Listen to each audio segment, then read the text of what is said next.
정부 제3자 변제안에 대한 피해자 반발은 여전합니다. 생존 피해자 측은 정부 해법안에 대해 공식적으로 거부 의사를 통보했습니다. 특히 피해 당사자가 거부하면 제3자 변제는 실행될 수 없다고 강조했습니다. 자세한 내용 취재기자 연결해서 들어보겠습니다. 박정현 기자. 네, 사회 1부입니다. 네, 지금 생존해 계시는 피해자 3분 모두 같은 입장을 밝혔습니까?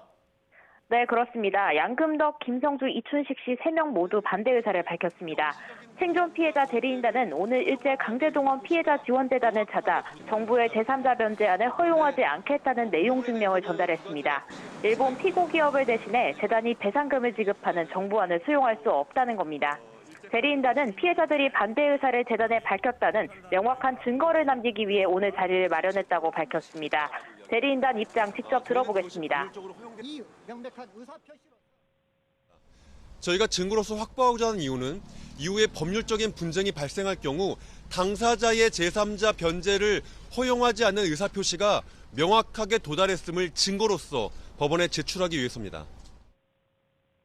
이들은 정부의 제3자 변제안에 대해 가해 기업으로부터 판결금을 받을 권리가 있는 채권자, 즉 강제동원 피해 당사자가 원하지 않을 경우 실행이 불가능하다는 입장을 고수하고 있습니다. 정부는 그러나 피해자들이 끝까지 제3자 변제안을 통한 판결금을 수령하지 않을 경우 법원에 돈을 맡기는 공탁 절차를 집행할 가능성도 열어뒀습니다.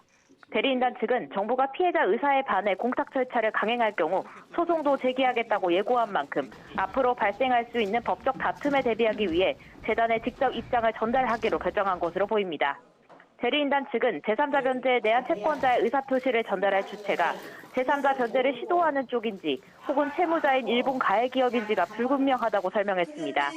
이에 따라 재단뿐 아니라 일본 가해 기업인 일본제철, 미쓰비시에도 국제 우편 등을 통해 제3자 변제안 거부 의사를 전할 방침입니다. 대리인단 측은 그러면서 앞으로 다른 피해 유족들도 제3자 변제안에 대한 의사를 확정하는 대로 재단에 입장을 전달할 거라고 덧붙였습니다. 외교부와 강제동원 피해자 지원재단은 현재 정부안에 반발하는 피해자들을 직접 만나 설득을 이어가고 있는 것으로 파악됐습니다. 재단은 다음 주에는 피해자 유족들과 만나 이들의 입장을 청취하는 자리를 마련할 예정입니다. 지금까지 사회 1부에서 전해드렸습니다.